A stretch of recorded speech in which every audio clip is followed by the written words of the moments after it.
we are back. This is Janglestorm. Today we're going to be doing the Simpsons Bart's Nightmare, any percent, 8 pages for the Super NES. Janglestorm, take it away. Thanks so much, Krebel, and yeah, hello everybody. Nice to be here at Pixels for People. It's been a fun weekend so far, and been enjoying myself. And yeah, as mentioned, my name is Janglestorm, and I have been speedrunning this game for a little bit, and happy to show yourself for y'all. I'm joined on co-commentary by another runner of this. I'm gonna let him introduce himself. Would you like to, Tetsuo? Eat my shorts. Hey, my name's Tetsuo. Correct. What's going on? I'm excited to be here. Thanks so much for joining me, and yeah, we're just gonna do this run. It's gonna be extremely RNG heavy, so I hope you're all ready for some shenanigans there. So yeah, I'm just gonna reset the game, and time starts as soon as I press start, so just take it from there. I usually look for like a good moment to press start so you can actually see what's happening in the background and such. So time starts in 5, 4, 3, 2, 1, go. All right, here we go. So we start off on the streets here of Springfield. Basically, Jangle's moving right to find the first page, which is right there. That's always going to be there.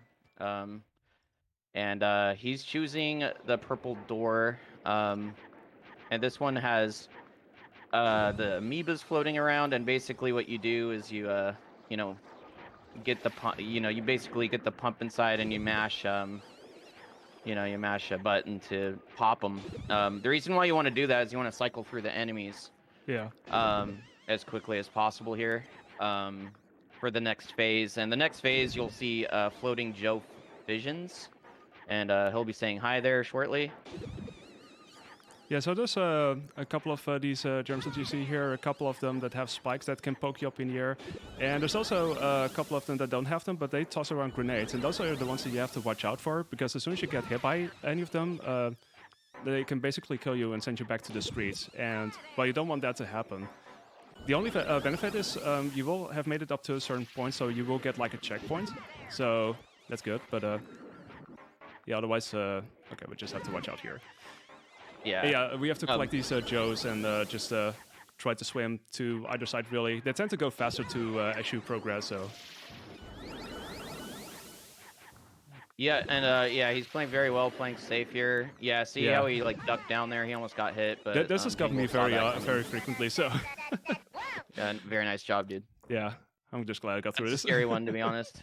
Yeah, for sure.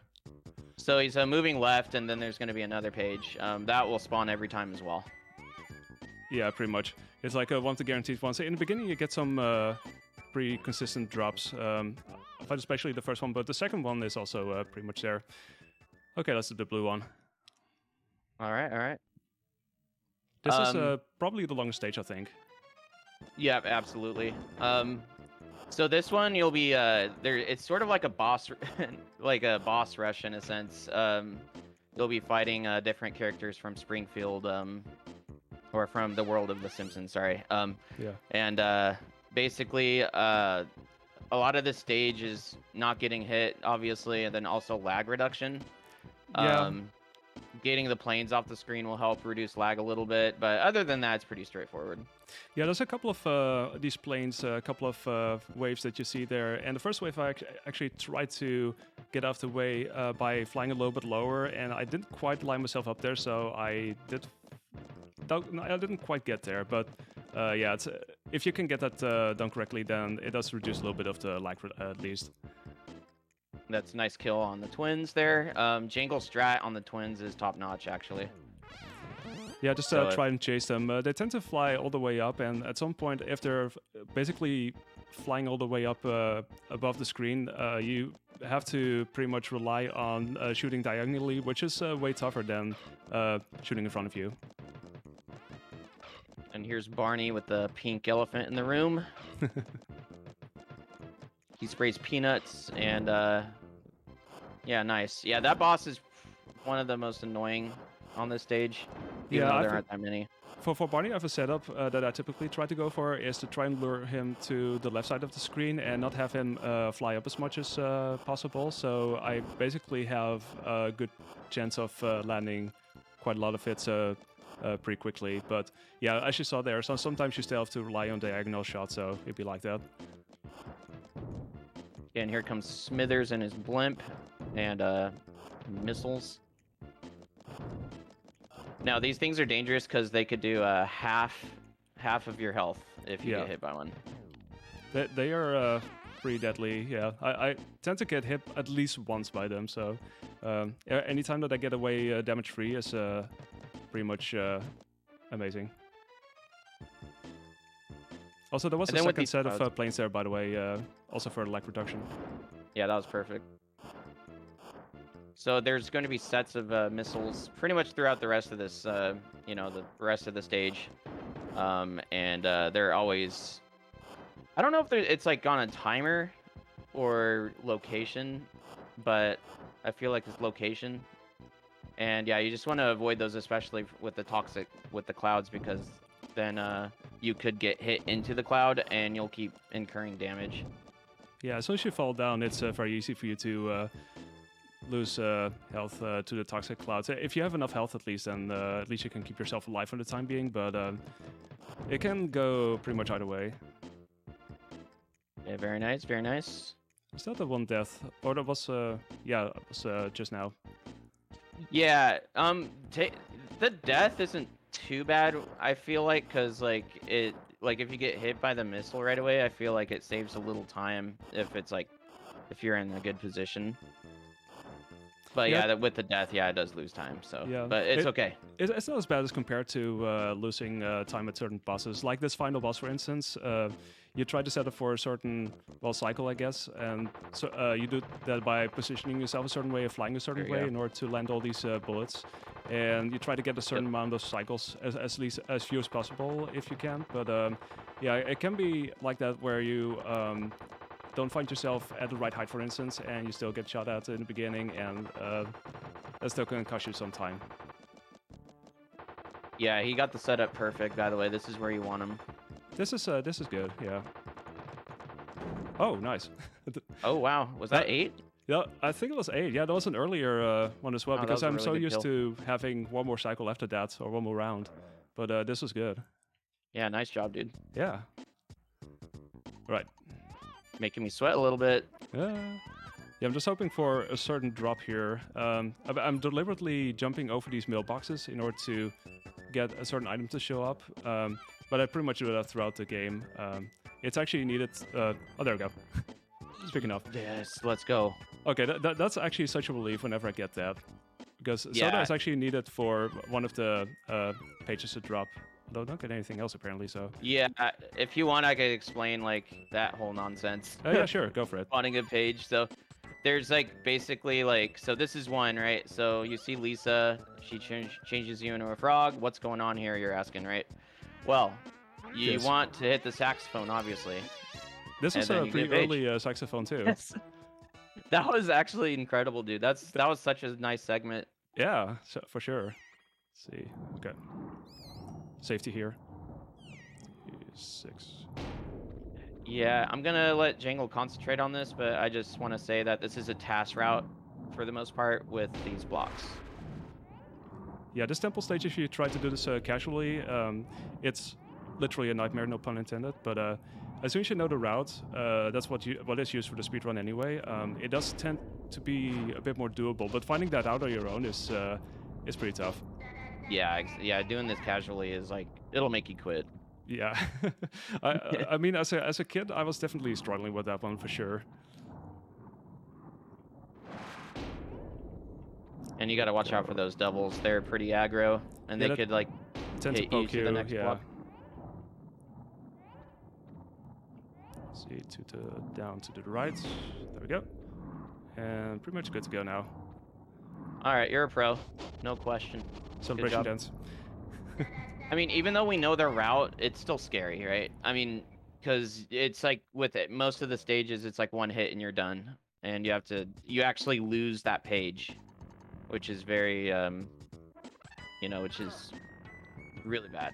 really Yeah. bad. Also, 'cause- pro tip: don't get run over by a bus. At least not too often.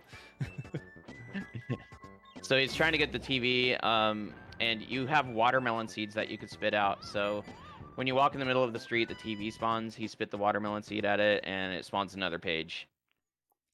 Yeah. And that one is I usually sort of like a wild card if I don't get anything else really, because sometimes you wind up walking the streets for quite some time, and if that happens, especially early on, I tend to go for that option really because it's a pretty reliable drop. Yeah, like with me, I also like I just got it as late as I could. Yeah. So basically with these patterns, they're all fixed. So the fixed amount of scratchies and itchies. Every time you see vacuum cleaners, it's always going to be 8 of them. I tried to jump for this extinguisher, but there we go. So yeah, you want that weapon. And about the hitbox, the hitboxes are very bad in this game. So if you're like vertical to the vacuum cleaners, for instance, and they do the attack, no matter where your positioning is, it's gonna kill you. You have to watch out for, especially for these vacuums, you have to watch out. Like Tetsuo mentioned, the itchy and scratchy patterns are basically fixed, which is actually really handy. Also for the second yellow door that we're gonna get later on, but here also. Time for the plunger. Okay, the plunger is the best weapon in the game. By far the strongest. Yeah, especially in the second yellow, with the second yellow door, it will be extremely handy for a certain point later on, but you'll see that as we get there. And it's important getting these, like Jangle's doing, is getting these itchies and scratchies with the weapons as quickly as possible, because literally like half a second, I feel like, when they spawn on the screen, they'll shoot, and it's really difficult to mitigate that. Yeah, and it'll result in a death. If you tend to be somewhat lazy with the timing, especially in my experience, itchy with a bazooka tends to get you real quickly, and it's always one of those things, really. Yeah, these are always easy in the kitchen. You're just kind of chilling out and spamming.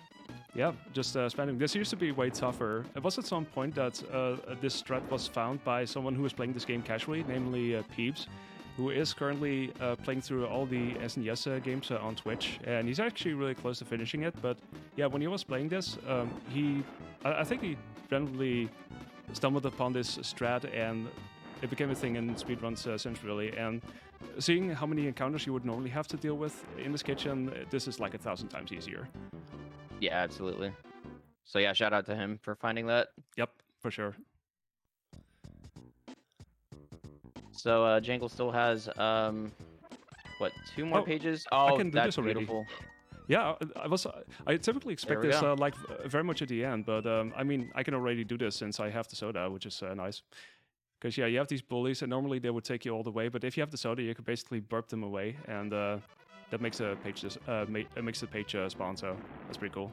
And it's not guaranteed you'll find a soda.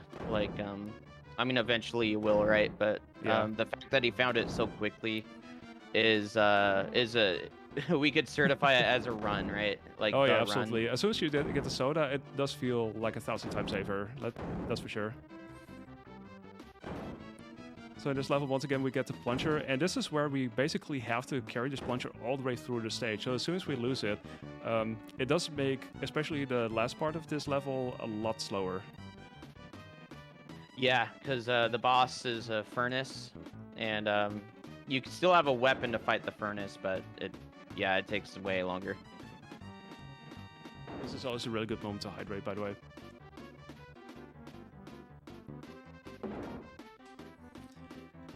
Easy, you just press the same button over and over again. I'm drinking my Duff Cola right now. Yeah, I have some water. Does the job. Some Duff water. Basically. Yeah, he's like, sipping. Well, that's the end of me. Yeah.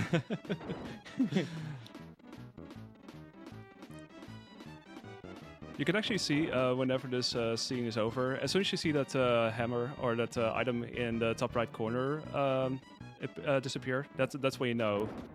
For some reason it does sort of stop loading those assets, and you know when it's done. I think it was calculated.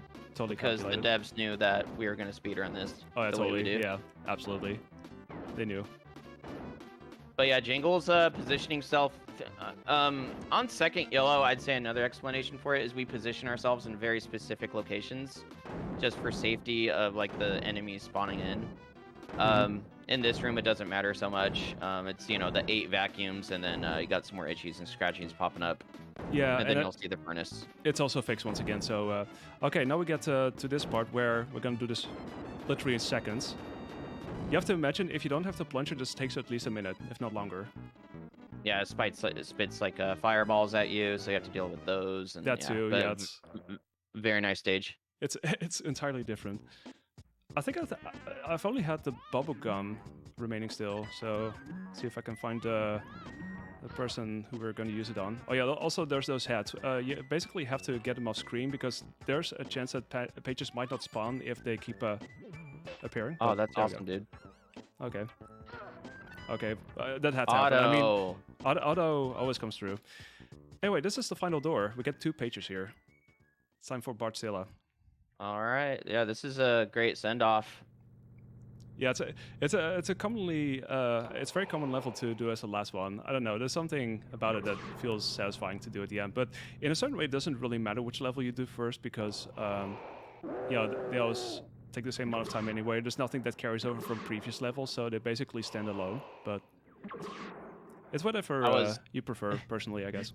I was disgusting people by doing green door first. They were just like, "You're doing green door first? Oh, terrible." I'll tell you one thing. In my previous PB, I did this first. In my current PB, I think I did this somewhere halfway. So, Dude, doing green door first is pretty much a free PB, dude. at least there's one thing, because there's going to be RNG in the second half of this, but at least you know what your RNG is going to be. So in a certain sense, you can basically, if you want to be on a certain page, you can already see like, okay, is this restart worthy, or can I keep this alive, stuff like that. Mm-hmm. But yeah, this one's really simple. Jangle's holding left, because you don't have to bother moving forward. And then these are always fixed patterns as well with all the enemies. Yeah. You know at a certain point where you're gonna be done with this, because there's a final set of planes flying over your head. But yeah, with the helicopters, you basically have to try and... Well, I try to hit someone frequently just to see if I don't get hit too often. Because that's basically what you try to prevent, really. Yeah, exactly. All right, here we go. How many hits? Time. How many hits? Put your guesses in chat. I have no idea. Oh, good lord. That was mean. So yeah, that was mean. Two next to each other. So basically you have to avoid people throwing things out of windows. And also your mom, disguised as mom throw. Yeah, that was a good mom throw, okay. That's a pretty decent one. Yeah. See, this one? Okay. Oh, there's a UFO as well. You have to avoid that one too. If you stick on the railing for too long, it will eventually zap you and take you out, and you'll have to retry. Nice dodging there. Yeah, don't make it easy for me here. But we go. Almost done. All right, there we go. So time is going to be as soon as I get back to Bart's bedroom, and you see how many pages I have. So get ready for that. That's going to be as soon as we get after this and time. Jangle. Damn. With the 1742, I cannot stress enough how incredible of a run that was. Honestly, that was amazing. For a marathon, this is really good. That might be a world record marathon run.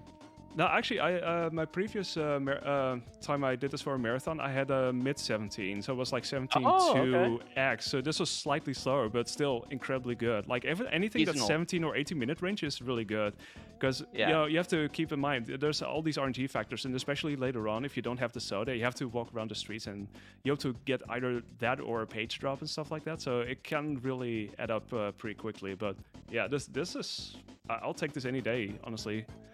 I'd say I'd wager your time spent on the streets was probably only around 2 minutes. It wasn't that long, no. Yeah. Yeah. So that's excellent. Yeah, I'll take that. GG, Sure. Jangle. Also Jangle got he got untied second place recently with a 16:31, by the way. So 3-second improvement. GG to that as well. Yeah, and Tetsuo here has the world record still with a 16:03. Speaking of amazing times, and that's very close to sub 16. So yeah, who knows? Maybe in the future we'll see that happen. The barrier being broken. I keep bugging Jangle. I'm like, dude, you're gonna be the one. You're gonna be the sub 16. He's he's always modest. I did try. I mean, you never know, but you can always. You never know with this game, yeah. Yeah, you just fire it up, and it's like, well, we'll see what the game brings us, and we'll just roll with that. And yeah, I mean, if it's good, then it's good. Do we do any shout outs to the community? Yeah, sure, yeah. Yeah, shout outs to the other runners. I saw Telio in chat. Also, the person I used to be tied second place with, but yeah, various other runners as well. Shout out to them too. Yeah, if you want to pick up a Simpsons game, make sure it's this one because, yeah, it's cool. Yeah, no, this is fun. It's fun. It's if you can deal with the RNG, it's a lot of RNG, actually a lot of fun. There's something satisfying about getting a run and somehow managing to get good luck on this somehow. I don't know. I mean, yeah, it's funny because I used to play this as a kid, and coming back to this after so many years and finally actually beating it, that was in itself pretty satisfying too, just knowing how to do that. Also, So, yeah. Shout out to L-Rock, by the way, and Pile. They're keeping up with... Pile recently added some resources on the speedrun.com page. There's a lot of good resources for learning the run on there, to be honest. L-Rock as well, he provided a very, very good tutorial that helped me get started. Yeah, let's not forget that the tutorial about L-Rock is definitely worth checking out as well. So shout out to L-Rock and Pal as well. And yeah, want to do some more final shout outs as well, Tetsuo? Well, I want to thank you. I want to shout out you for having me on comms. This has been a lot of fun. Yeah. I witnessed glory. And honestly, when you watch Jangle, you know, you're gonna witness glory. So yeah, thank you, man. Sure thing. Thanks again for joining me. That was a lot of fun. And yeah, I mean, I guess on my end, if you want to see more various speedruns, I speedrun a variety of games, but yeah, you can check me out on twitch.tv/janglestorm, and also yeah, follow Tetsuo as well over at twitch.tv/Tetsuo with 4 O's. And Tetsuo! How to do that. And yeah, also shoutouts to Carter and Amada Mannix for putting this together. I've actually taken part previously in Pixels for People, and yeah, it's really good to be back. And thanks again for accepting this run. And be sure to keep donating for Child's Play. And there's been a lot of cool runs. Some more coming up still. Some really cool runs. So check that out. I'll see you around. And that's it for us. Take care. Yeah, thank you guys. Well, thank you guys. So, next up, we're gonna have the survivor who is gonna run for us Driver 2, the PC version. Don't go away, guys. We'll be back.